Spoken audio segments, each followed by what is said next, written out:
right, and we are live. So welcome to another episode of AI Marketing for Remodelers and Builders.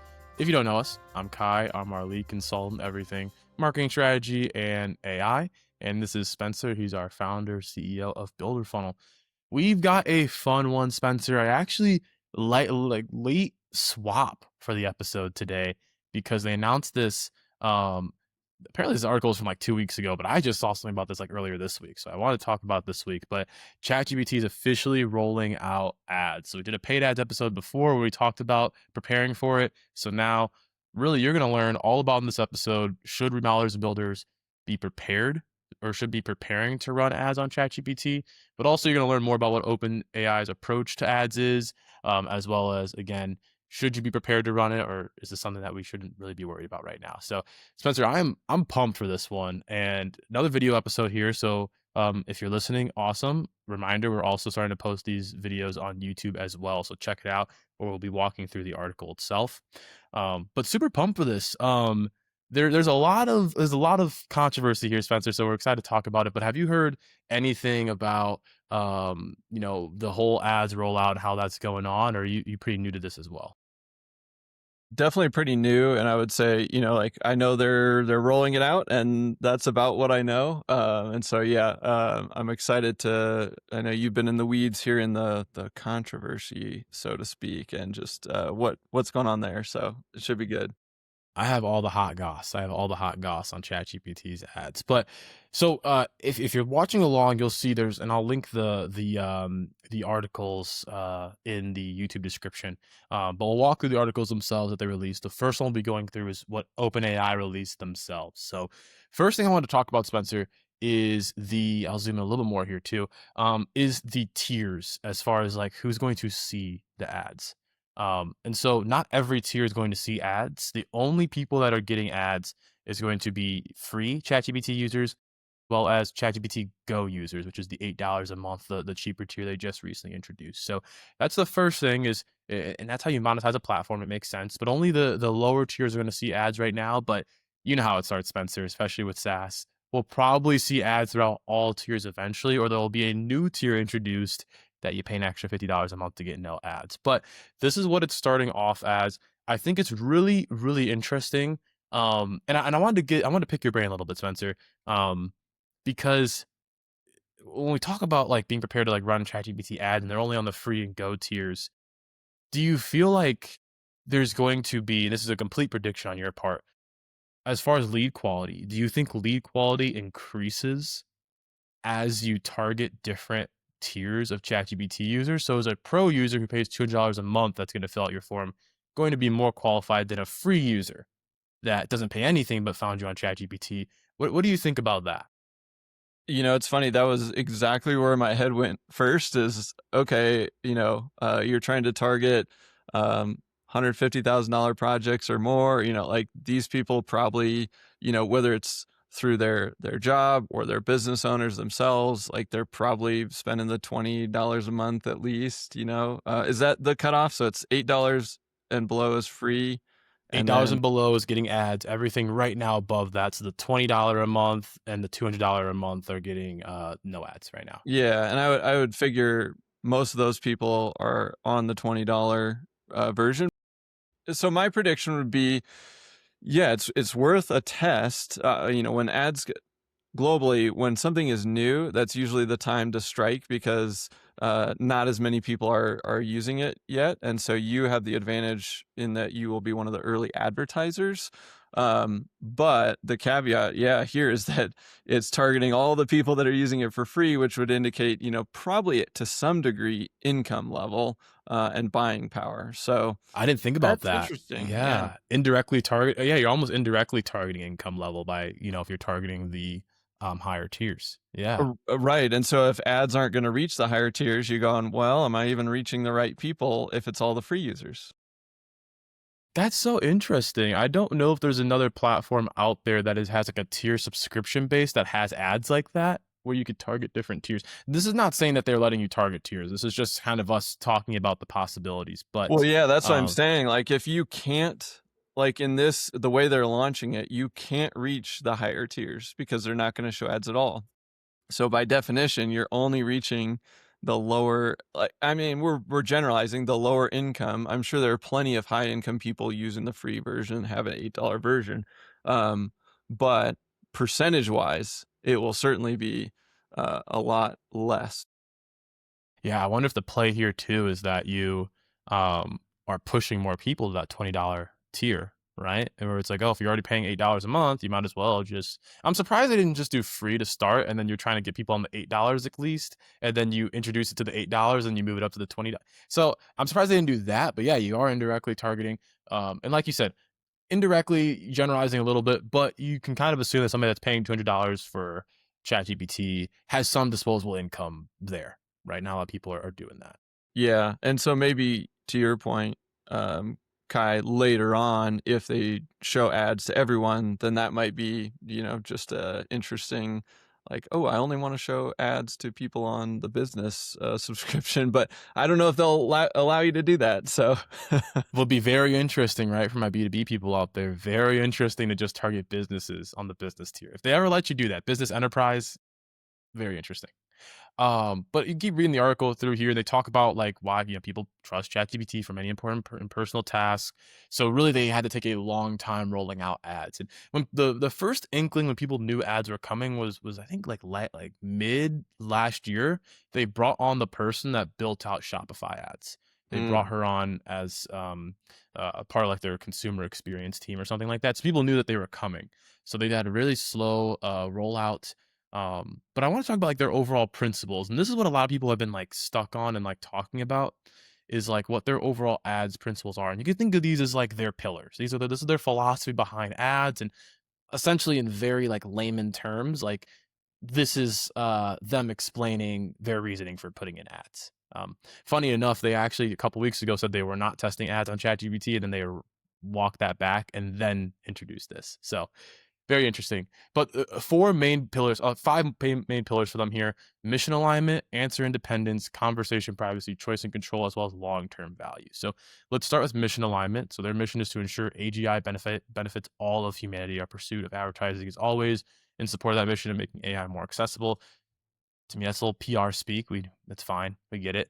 Answer independence, though, is what everybody wants to know. So when ads were being introduced, the number one question people were wondering was how would are those ads going to influence organic answers? So we've talked about so many times how to naturally show up in AI search, right? Does that all just go away now because ads are coming in, or how do those get integrated in?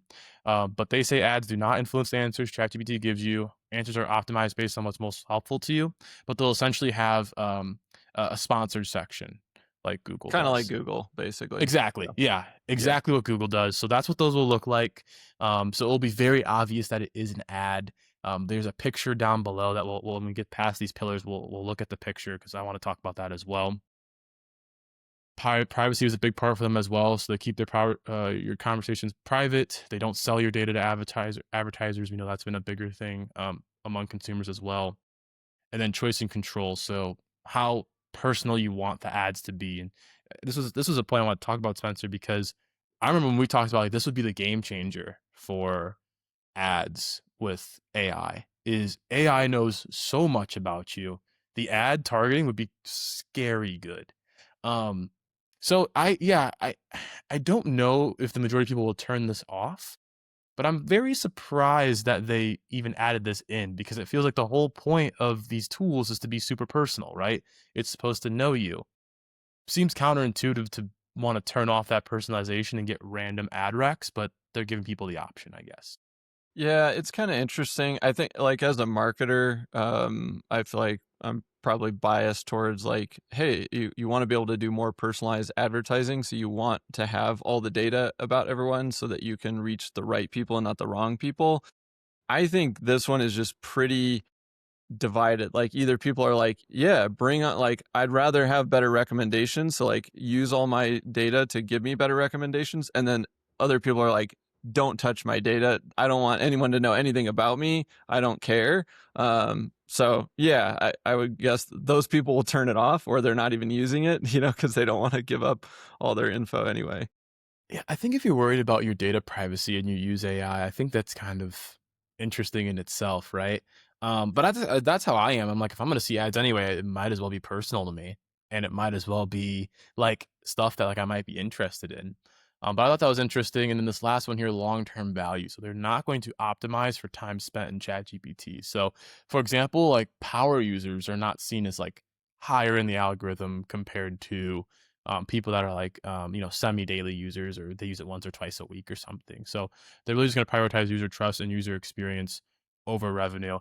I don't know how true that is, to be honest, because if that was true, I don't think you would be introducing ads. You already have the tier subscriptions. That's how you're making your money. But this will be interesting how this point changes over time, Spencer, because I think the argument from advertisers will definitely be, and Meta even lets you do it.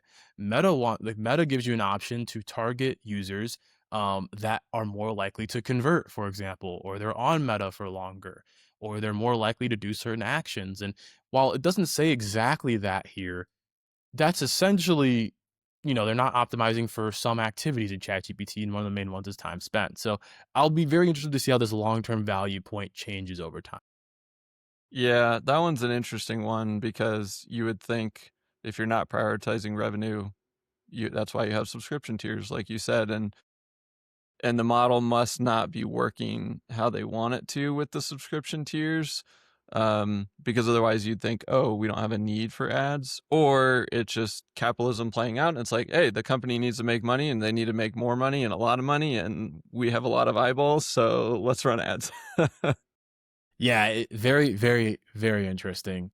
So overall, I would say like their core principles are like a little PR speak in there. Obviously, you got to do your due diligence as a big company. There's some good nuggets in there, but there's some things where I'm like, I don't know how true that is. And I think reading through this, okay, turning off personalization, long-term value, maybe not being able to optimize for certain activities, you start looking at this as an advertiser and you're wondering like, so like, how am I going to target people? How is this going to work? There's definitely some like huge question marks, which is part of that controversy, which is I mentioned earlier, is advertisers are looking at this, they know it's raw, they know it's early, but right now this doesn't seem super enticing for a lot of advertisers out there. Yeah.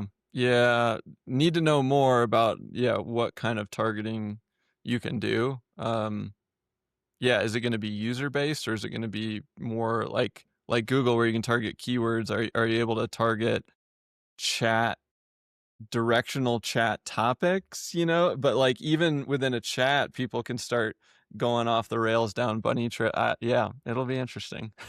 It will be. So now we're gonna get into like what the ads look like. So All before we, right. we dive into that, I want to read this a little bit, but basically they're saying they're not launching ads yet. They're starting to test these in the coming weeks for logged adults. So they did a update last week where they said naturally ChatGPT is going to learn what your age is through your chats. And so it will basically, it's not like it's going to give you like a big red flag like you were under 18, but it will basically just strategically either not serve you ads or not talk about certain subjects if it believes that you were under the age of 18, which was very interesting because, yeah, I don't know. I think there's a lot that can go wrong there, but this is their AI companies. They could figure it out with their models. But how these will look is they're basically going to start testing ads at the bottom of answers in ChatGPT. So that's what's going to be the sponsored section now. And it'll basically be a relevant product or ding ding ding service. I've seen a lot of people think that this is just going to be product related. They are still pushing services as well in those current conversations. So it'll be clearly labeled, separated from the organic answers. And you'll also be able to learn more about why you're seeing that ad, dismiss any ad, tell us why, all the usual stuff, as long as you're over the age of 18.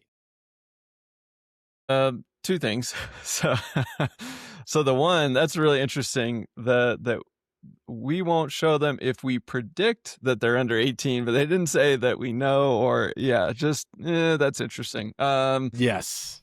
But the other one, the fact that they're going to show them at the bottom of the answer, I actually think that will get quite a bit of visibility because in the ChatGPT experience, you definitely start at the top, but like you kind of the bottom is where you kind of get the summary of whatever your chat was or like next steps, and you're usually led to type again. While you're typing, you probably will have good visibility on that ad that's just sitting there at the bottom of the last chat. So that's interesting. Yeah. complete opposite funnel as Google, right? So Google puts it at the top because you're trying to look at those first couple results. Bottom for ChatGPT, and you made a really good point, right? You're usually trying to get to the bottom of the answer, but also when you're typing your next answer, you still see that there too. And if you go test it right now, you could go, if you go to any of your chats, it automatically scrolls to the bottom of your chats. All changes that like user experience, yes, but also you got to think in the back of their heads, was this kind of preparing the user workflow to give the most time, like most impressions and eyeballs on ads. Gotta think of that. Yeah. And this is an interesting one too, because I'm sure you do a prompt, you get your answer, you're at the bottom, you're staring at the ad at the bottom, you're looking at your next chat, you chat again. I wonder, is it the same ad or is it just going to rotate through on the next one? Yeah. So Interesting. we'll get into that in a second too. The last one I want to do is they're doing the same thing as Meta. I think this is like a federal thing you have to do, or it's like so sensitive topics, health, mental health, politics, probably housing. We know we've run into the housing one a couple times here running Meta ads. So, but are you ready to see what the first ad format will look like, Spencer? Let's do it. Let's see what these things look like. So this is what it will look like. You're going to zoom in a little bit, but this is what it looks like. So the prompt, if you can't see this, was a simple but authentic Mexican dish ideas for my dinner party. So you see here, carne asada, pollo al cabron. Here you go. And then boom, it's recommending some hot sauce on the bottom here from Harvest Groceries. Interesting. Yeah. And you did get that one. Yeah, there's like sponsored, but then there's an image below and a Mm-hmm. And there's it price, looks one like you there's can get some in a sort of stroller. a Yeah. scroll. And That takes honestly, this up is kind quite a of a bit of space. big. Yeah. So that's what I was gonna say. So this was also another part of the controversy. This almost takes up on mobile half of your screen. It's probably 30% real estate, and also right where you're typing, right Yeah, where and like because this as soon is. as you click that typing, it'll be half or almost all of above the fold. Mm-hmm. Yeah, Crazy. and then like you said, right? Like, does it rotate the ads, or if this goes up, now is this part here? If you can see my cursor, is this gonna take up 30% of this up here? And if you have a short answer here, it's gonna be like 60% of ads. So I don't know. It was much larger than people thought it would be. I thought it would honestly be something just like this, like that little if people can't see my cursor, this little like gray bubble here with the hot sauce on the bottom. But this is very interesting that it has like almost like a full section to it. I think one of the biggest pieces about it too is that there's color. I didn't think about that. Like in the image itself, that's really gonna pop. You're right, because there's nothing really. I mean, you can have accent colors in your Chat GPT, but yeah, multicolor like that is really gonna pop. As well as in the I'm assuming this could either be a logo.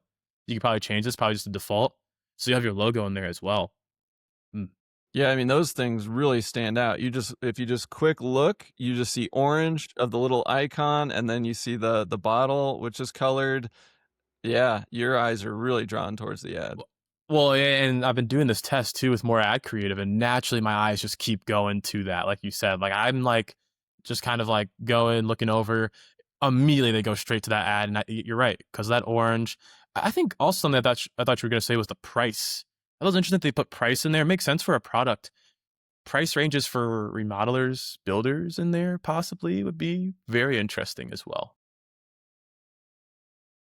Hmm. So yeah, that's kind of blew up on Reddit. Won't I lie. can People were, imagine. yeah, people were pretty, they were not happy about that. Um, and you see here, so the best ads are useful, entertaining, all this stuff. Here's was something that was blew my mind, Spencer. So here you go. So chat with Pueblo and Pine. So if you're a listener here, it looks like the user was basically looking for planning a trip to Santa Fe, New Mexico. Fun fact, when I moved across the country to Arizona, we drove through New Mexico. Way more beautiful than I thought, never been there before.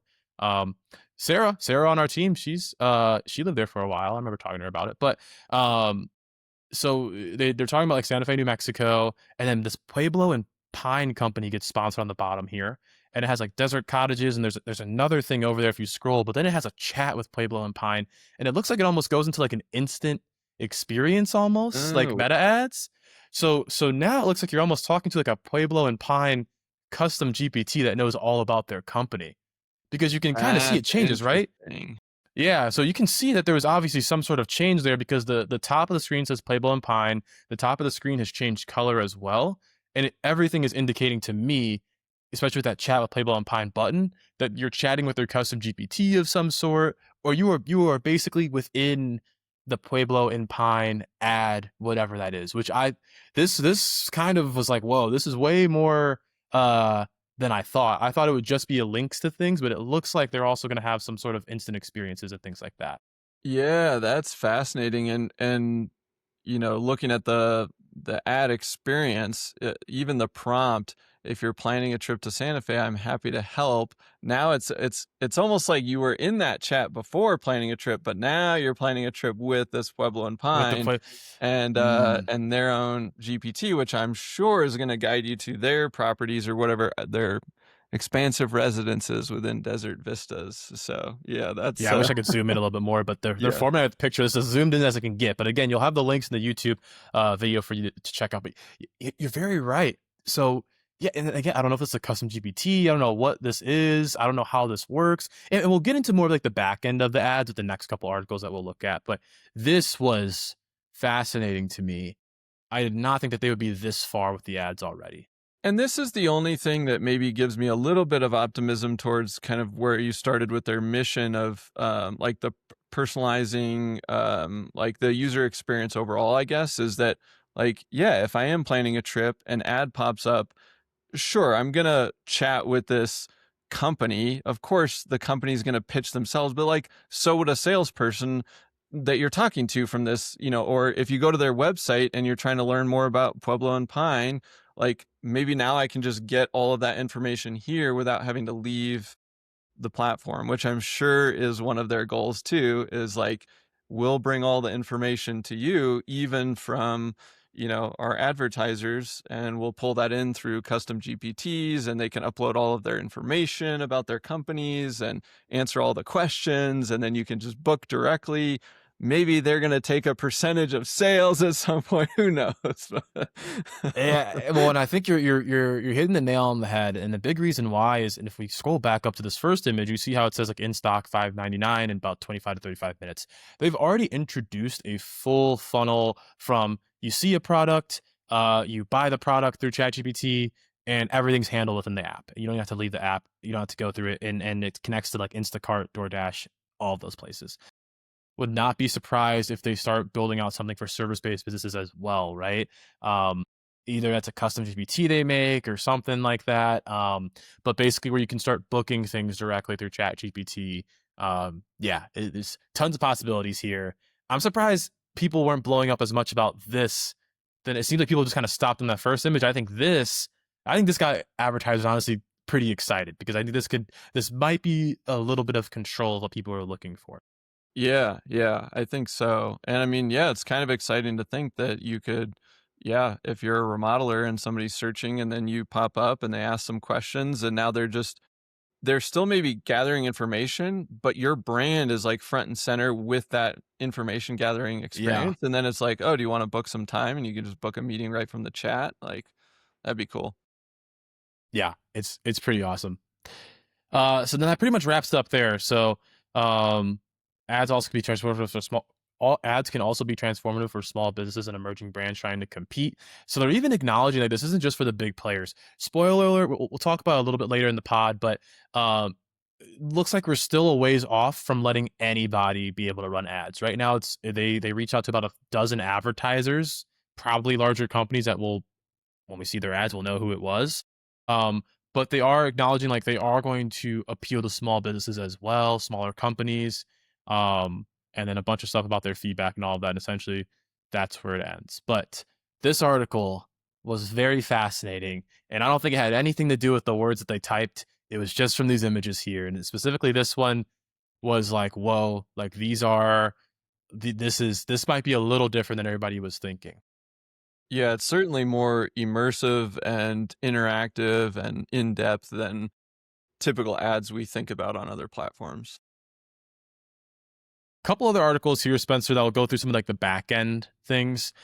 Big one here, the other controversy, and probably the biggest controversy right now within advertisers themselves. The big one with consumers was the amount that the ads took up in screen space. This one was for advertisers, and it was the cost. So basically, OpenAI said early ChatGPT ad pricing is at about $60, which is like cost per. I'm blanking on CPM. Per thousand. Um, per yeah. But essentially, it came down to impression.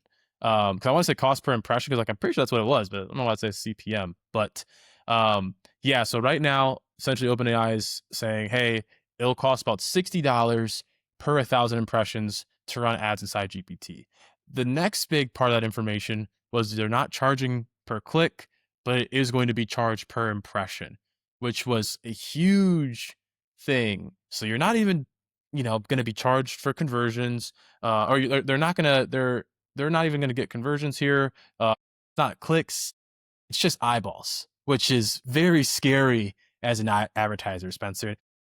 I know you're about to jump in real quick, but one thing I want to call back to is one of our early episodes when we talked about how AI is changing the game in marketing. One of the things that we said was that as much as we don't like it, impressions as a metric are getting more important. And I think this completely backs up what we said, that now you're paying for eyeballs at a high premium compared to what used to be conversions. And then, before it was clicks, then even before that was conversions. Yeah, this one's interesting. You're basically not guaranteed any actions, which is, all the other platforms, you can pay for a click, you can pay for a conversion. Although the funny thing is, depending on how well you run your campaign, ultimately you probably are paying for impressions. You're just not looking at it that way. So it's like, oh, I got, 10,000 impressions and that led to, you know, 20 clicks and 3 leads, and it's like, well, at the end of the day, you can figure out your cost per lead. Same with this. Once you run 1,000 impressions, how many of those is it going to take to get a lead? And then you'll know your cost per lead, and you kind of look at it. I generally don't love impressions because it's like at the very, very top, and it's like, well, who was that impression to? But it's funny, as you were talking about it and saying like it's impressions, and usually that's the same way that a lot of TV stuff, they do that. Hey, we're gonna get about this many watchers or viewers, so it's X dollars to run a commercial or whatever it is. But I guess the only like hope I have is that if you really can drill down with your targeting, and really if AI is so smart and they know who you're trying to reach, then hopefully they can actually reach them with your ads. Maybe those impressions go a little further, and then it does actually lead to clicks. And I'm sure they'll have to make it work, because if it doesn't, nobody's going to advertise there. But it is kind of it. I guess it's just, at this point, to me, just very interesting that they're deciding we're going a different route than kind of the what's proven. Yeah, and I think too is like you got to think that with OpenAI, they believe that they have one of the most sophisticated targeting, ad algorithms out there. If they're going to charge per impression. Funny you said TV as well, because they said that this prices them well above most digital platforms. So you think Google and Meta ads here. We see Meta's cost is usually around 10 to 15, right? So much lower than that 60. But this actually places them in more like premium TV inventory. So I saw like regional NFL games, but also like social media buys as well. One of the examples I saw was like popular Twitch streamers. So Mm. those ad rolls there. So pretty expensive. And some other things too I want to talk about was like the performance that the data advertiser will receive. And this is a little bit of like I call it like doomer language because nobody knows yet. But I told you that ChatGPT is running that test with those a dozen advertisers, right? So from what those advertisers have said, right now there is no visibility into what happens after a user sees or clicks on an ad. Advertisers will not be told whether a user made a purchase, signed up for a service, or took any other actions.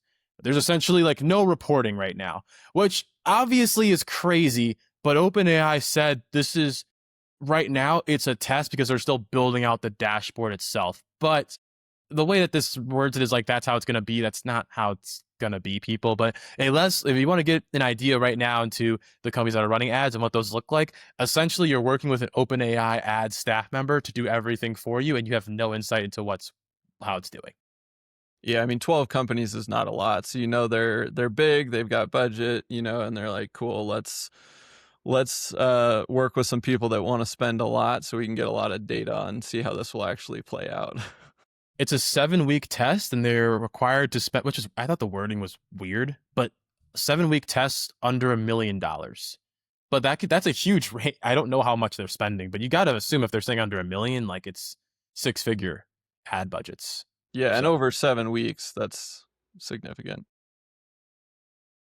last one here too is the advertiser access and rollout plan. So really OpenAI, they're reaching out to advertisers through like agencies, and they're really focusing on big and established brands right now. So as far as like, should you be prepared to run ChatGPT ads? I think watching and listening to podcasts like ours and reading articles will help you. But as far as like when you'll be able to actually do them, still looks a ways out. And to be honest, even though Spencer and I are like, yes, like go for it, like do ads early, like get in early, let's make sure that they have the dashboard built out for you first too. So I think that'll be a big part of it. But really, right now, really for those big and established brands, no dashboard built out yet. So very, very early stages, but we'll begin to see these ads roll out in the next couple of weeks. Yeah, I'm excited. I'm excited to kind of track along, and obviously you're not missing anything yet because you can't start running ads yet. So, I mean, Kai and I mean, we're dedicated to at least testing it when we're able to, and we'll report on it and kind of give you the behind the scenes of what we're seeing and how it's working. And so that maybe you don't have to go first, you can follow us and learn from some of our early mistakes. But yeah, at this point we're just watching. I guess we'll see how these 12 guys do, whoever these lucky 12 are. Yeah, and I mean, to give people some insight here, we just had two. We call them frameworks. I don't know how much we've explained our sales process, Spencer, but essentially think of like our framework call as like that second call in our sales process. So really, only sales qualified leads make it to that spot. I saw one of our team members share that we had two frameworks come in from ChatGPT the past couple of weeks. So there's definitely an audience there, and people are definitely finding us through AI. So yes, exactly as Spencer said, the second we get a chance to run some ChatGPT ads, we will be doing it. Last article we'll walk through here. Essentially, what that article we just walked through says a lot of similar information, but there's a couple of things that it just goes a little bit deeper in. Big one here is just we're still a ways away from small companies running ads. That's where I got that information from this article. But big one is, I'm trying to find the exact spot for it here. Yes, the what advertisers are being asked to commit. So we go back to like those like dozens of advertisers here, spending less than $1 million during a trial period that lasts several weeks. They don't have access to those tools, like coordinate directly with OpenAI staff. I really just wanted to say a lot of this just so you understand like how little control a lot of these companies have over these ads right now. Besides like not like logging into a dashboard, they don't even set budgets, like daily budgets, placements, or adjusting targeting on their own. This does tell me though that these should be features they're building out, hopefully. So you should be able to at least obviously you have to be able to set a budget, but choosing placements is interesting because what does that mean within the OpenAI Yeah, when I ecosystem? read that, I thought, oh, well, we saw the harvest one, which was kind of like right below, and then you had the experience one of the Pueblo and Pine, and so maybe that's two different placements. I don't know. Yeah. It Also, could will also they be. show up in custom GPTs or just normal chats? Will they show up in projects? Yeah. Yeah, I think like they also have like their Comet browser that they really no, they're not Was it Comet? There was something. They released their browser, their own ChatGPT browser. Oh So yeah. like it could go in there. They're gonna have a social platform. So those are probably some different placements as well. And then the targeting, which goes back to what are we targeting? Is it tiers? Like is it like are you targeting like age? If you're predicting age, I'm not doing age targeting. Is it interest? The targeting is going to be so interesting to play around with ChatGPT ads. Yeah. That'll that'll be everything. How much targeting can you do? Yeah. But to answer the main question of the episode, right now, there's really not much you can do to prepare besides just learn and stay up to date. There's nothing for you to dive into, but I think down the line, remodelers and builders, this will be a really good channel, I think, for high quality leads. I will cost. So probably more expensive than Google Ads is what I'm predicting. But I think the leads that come through this, once they figure out their targeting algorithm, could be very, very, very good, very high quality. But also, Spencer, I think that this may just be good for brand awareness campaigns as well. And really, like if you're getting charged per impression anyway, if you keep that as your goal, set a realistic budget, I think this will be really good for that brand awareness. Yeah. Yeah, I think so. I think, and whenever I think about brand awareness too, I always think about just you're kind of thinking about lead gen, but over a longer time horizon. And so it's just expanding that. It's like, how many times have you seen a Nike ad? And it's like, well, yeah, but you've seen 200, 300, 1,000 over how many years? Yeah, I mean, even locally, I remember growing up and you'd hear the same radio ad, 100 times, but then like all of a sudden you're like, oh, I need whatever that thing was, and you recognize the name. And so that's just the funny thing I think about a component of brand is just that you're looking at it over a much longer time horizon. And to your point, Kai, like if it's impressions, then you're just saying, hey, I'm good with getting this exposure.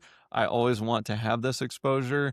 And if I commit to this for 2 or 3 years, that I know like in year 2, 3, 4, 5, I'll really start feeling the effects of that. But probably I shouldn't expect anything for a while. Exactly.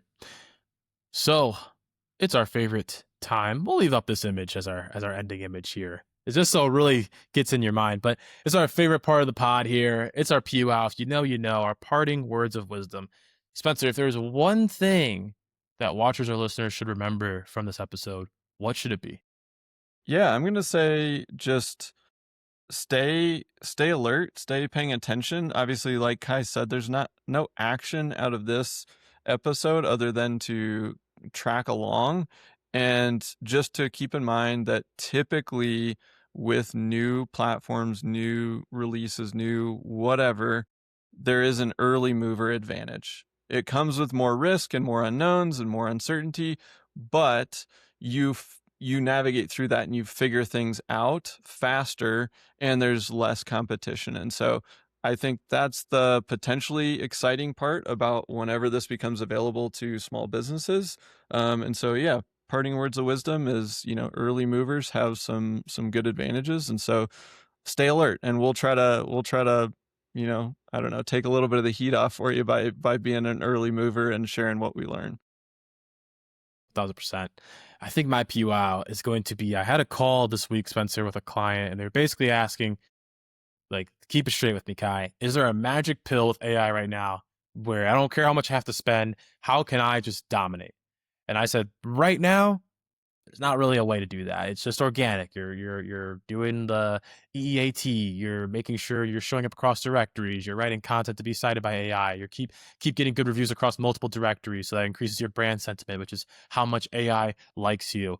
Um, I think ads is the closest thing you are going to get to fast tracking your results from AI search. And again, this is just ChatGPT. So Google, a good rule of thumb with these AI companies is if one does it, usually the others follow. That is kind of how they've all been.